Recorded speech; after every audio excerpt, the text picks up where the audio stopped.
সুপ্রিয় নবম শ্রেণীর শিক্ষার্থী বন্ধুরা, ম্যাথ টিউটোরিয়ালের পক্ষ থেকে স্বাগত। আজকে আমরা প্রকৃতি এবং প্রযুক্তিতে বহুপদী রাশি এই চ্যাপ্টার নিয়ে আলোচনা করব। শিক্ষার্থী বন্ধুরা, যারা চ্যানেলে নতুন, তো চ্যানেলটা সাবস্ক্রাইব করার জন্য অনুরোধ রইল।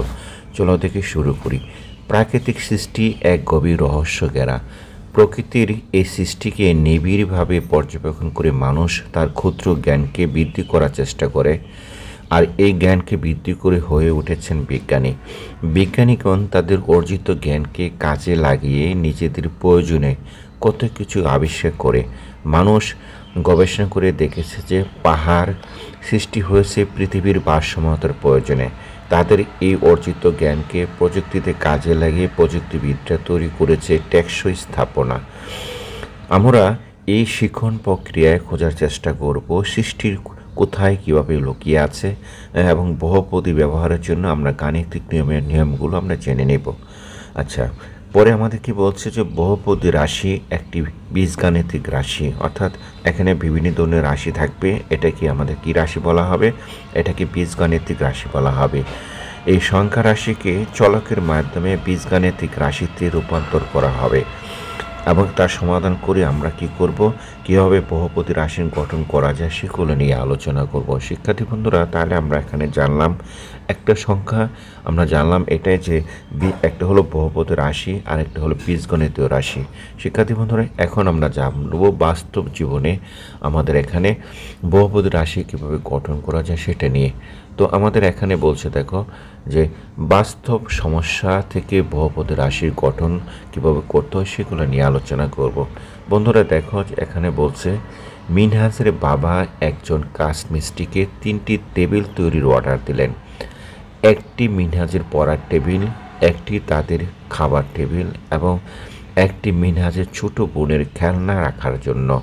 কাঠমিস্ত্রি জিজ্ঞেস করলেন টেবিল 3টি কোন মাপের হবে। মিনহাজের বাবা টেবিল মাপ সম্বন্ধে মিনহাজের মতামত জানতে চাইলেন। মিনহাজ নবম শ্রেণীর ছাত্র, সে আকার সম্বন্ধে তার কিছু ধারণা আছে।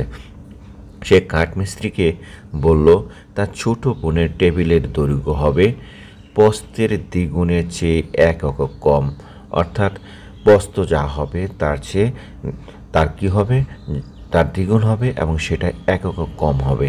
এবং তার নিজের টেবিলের দৈর্ঘ্য হবে বর্গের চেয়ে 1 একক বেশি, অর্থাৎ প্রস্থের বর্গের চেয়ে 1 একক বেশি হবে। এবং খাবার টেবিলের দৈর্ঘ্য হবে প্রস্থের ঘন থেকে প্রস্থের দ্বিগুণ বাদ দিয়ে 1 একক বেশি। তাহলে প্রতিটা টেবিলের প্রস্থ যদি 1 হয়, তাহলে মিনহাজের ছোট বোনের টেবিলের দৈর্ঘ্য কী বলছিল এখানে? শিক্ষার্থী বন্ধুরা, এখানে দেখো যে আমাদের প্রতিটা টেবিলের প্রস্থ আমরা কী ধরলাম, এখানে x ধরলাম। x ধরার পরে তার ছোট বোনের টেবিলের দৈর্ঘ্য আমাদের এখানে বলছিল যে তার ছোট বোনের টেবিলের দৈর্ঘ্য হবে প্রস্থের দ্বিগুণ। প্রস্থ যদি 1 হয়, তাহলে তার ছোট বোনের টেবিলের দৈর্ঘ্য প্রস্থের দ্বিগুণের চেয়ে কী কম, 1 একক কম। অর্থাৎ দ্বিগুণ যদি হয় 2x, তার চেয়ে কম হবে কত, 1 একক। অর্থাৎ এটা তার ছোট বোনের টেবিল। শিক্ষার্থী বন্ধুরা, এখন আমাদের কি বলছে দেখো, মিনহাজের ছোট বোনের টেবিলের মাপ আমরা পেয়ে গেলাম। এখন আমাদেরকে একটা কথা বলছে যে এখানে কিন্তু একক কাজ করতে হবে। একক কাজের ভিতরে আমাদের এখানে যে কাজটা করতে হবে সেটা হলো যে মিনহাজের পড়ার টেবিল এবং মিনহাজের খাবার টেবিলের দৈর্ঘ্য এক্সের মাধ্যমে প্রকাশ করো। অর্থাৎ মিনহাজের খাবারের টেবিলের দৈর্ঘ্য এবং মিনহাজের নিজের টেবিলের দৈর্ঘ্যটা আমরা কি করব, আমরা x এককের মাধ্যমে প্রকাশ করব। যদি আমরা সেটা প্রকাশ করি, তাহলে আমরা কীভাবে প্রকাশ করব সেটা আমরা এখানে দেখো।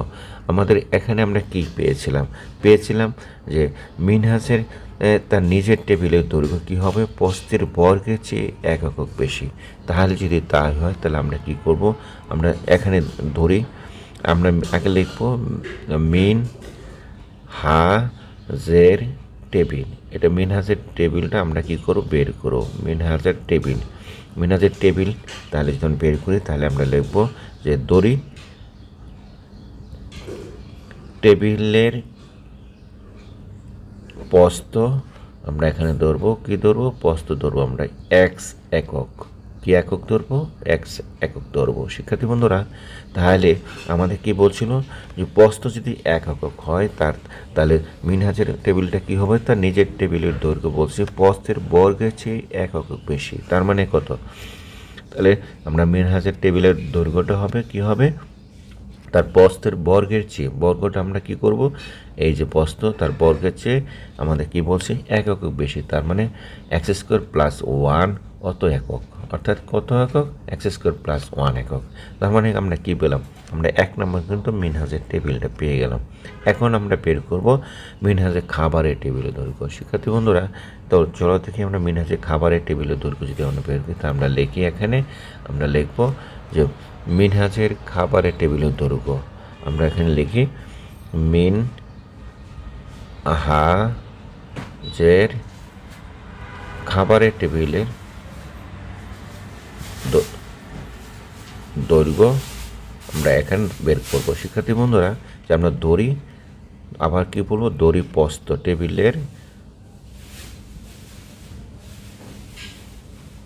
টেবিলের প্রস্থ আমরা ধরবো, এখানে কি ধরবো, প্রস্থটা ধরবো এক্স একক। তার মানে আমরা প্রস্থটা আমরা কি পেলাম, এক্স পেলাম আমরা। তাহলে পরে আমাদের কি বলছিল, খাবারের টেবিলের দৈর্ঘ্য বলছিল প্রস্থের ঘন, এই যে একটা শব্দ বলছে ঘন মানে কিউব থেকে প্রস্থের দ্বিগুণ কি করব আমরা ভাগ দিয়ে, কি পরে কি বলছে, তারপর এক একক বেশি হবে।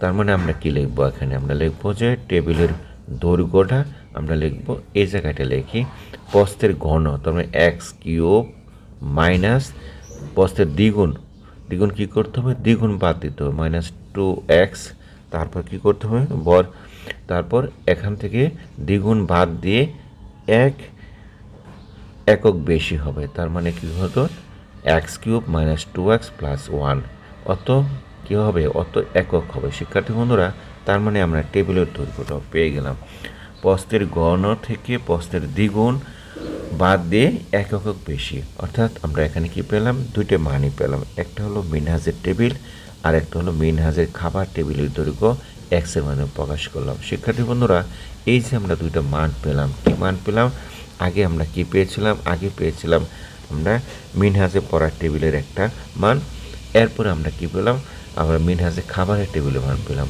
এবং আবার একটা পেলাম কি পেলাম, মিনহাজের ছোটো বোনের টেবিলের দৈর্ঘ্য পেলাম। অর্থাৎ আমরা কি পেলাম, এখন যে মানগুলো পেলাম, এই যে রাশিগুলো পেলাম, এই রাশিগুলোকে আমরা কী করলাম, বহুপদে অর্থাৎ বিভিন্নভাবে প্রকাশ করলাম। এখানে দেখো, এটা কিন্তু দুইটা পদ পেলাম, এখানে দুইটা পদ, তিনটা পদ পেলাম। শিক্ষার্থী বন্ধুরা, এই পদগুলোকে আমরা কি বলা হয়, এই পদগুলোকে আমাদের বহুপদী রাশি বলা হয়। এখন দেখো আমাদের পরের পেজে কি বলছে, পরের পেজে কিন্তু আমাদের বলছে যে এখানে কি করতে বলছে, যে উপরের দৈর্ঘ্য পরিমাপের জন্য চলক এক্সের মাধ্যমে রাশিগুলো পাওয়া গেল, সেগুলো কি রাশি, বহুপদী রাশি। অর্থাৎ যে রাশিগুলো আমরা পেলাম সেটাই হলো আমাদের কি রাশি, এখানে বহুপদী রাশি। শিক্ষার্থী বন্ধুরা, আজকে এ পর্যন্তই। পরবর্তী ক্লাসে আমরা কি করব, বহুপদী রাশি